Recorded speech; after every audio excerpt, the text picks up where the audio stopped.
দর্শক, আজকে আমরা আপনাদেরকে আরসিবিও কীভাবে চেক করতে হয় এবং আরসিবিও ঠিক করে কিনা এটা আপনাদেরকে আজকে জানাবো। আপনারা যদি আমার চ্যানেলে নতুন হয়ে থাকেন তাহলে লাইক কমেন্ট শেয়ার করবেন এবং চ্যানেলটিকে সাবস্ক্রাইব করে রাখবেন এরকম নতুন ভিডিও পাওয়ার জন্য। তা আসুন আমরা দেখি।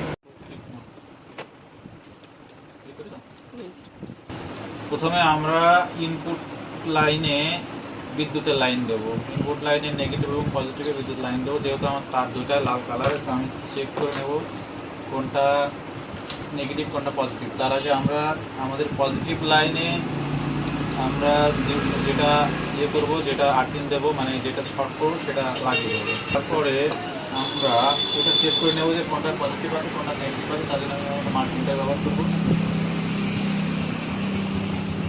আমাদের এটা নেগেটিভ প্রান্ত, এটা পজিটিভ প্রান্ত, তো আমরা পজিটিভ প্রান্ত দেবো। এটা হচ্ছে এখন এই যে এখানে একটু পানি দিয়েছি এবং আর্থিং করার জন্য দিয়েছি। আচ্ছা, আমরা এখানে এই যে এটা আর্থিং বানাইছি। আর্থিং বানানোর পরে এটার থেকে আর্থিং নেবে, যে মাটিতে স্পর্শ হওয়ার পরে আর্থিং পাইলে আসলে লিকেজ প্রোটেকশন বা আর্থিং পাইলে জিনিসটা আসলে কাজ করে কিনা আমি চেক করবো ক্যামেরা দিকে দাও। তাহলে আমরা এটা হচ্ছে এখন চেক করব। আপনারা দেখেন, আপনারা আমাদের সঙ্গে থাকুন, চেক করে কিনা দেখবেন। আচ্ছা, ফেজ আমরা এখন এই যে উঠাই দিলাম, আরসিবি উঠাই দিচ্ছি। এখন আমরা এই যে বিদ্যুতে দিচ্ছি, জানা আছে দিকে এই যে আপনারা দেখেন, দেখছেন ক্লিক করে ক্যামেরাটা আগিয়ে নিয়ে আসুন।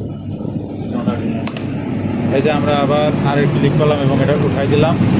এরপরে এই দেখেন আমরা এখন এই যে লাইনটা এখন আমরা বিদ্যুতে দেবো। এই যে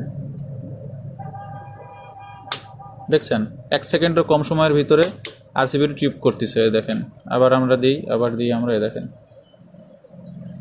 এই যে আমাদের বিদ্যুৎ লাইন, এই যে দেখছেন। তো এরকম নতুন নতুন ভিডিও পাওয়ার জন্য অবশ্যই আমার চ্যানেলটিকে সাবস্ক্রাইব করবেন এবং আমার সাথে থাকবেন। ধন্যবাদ।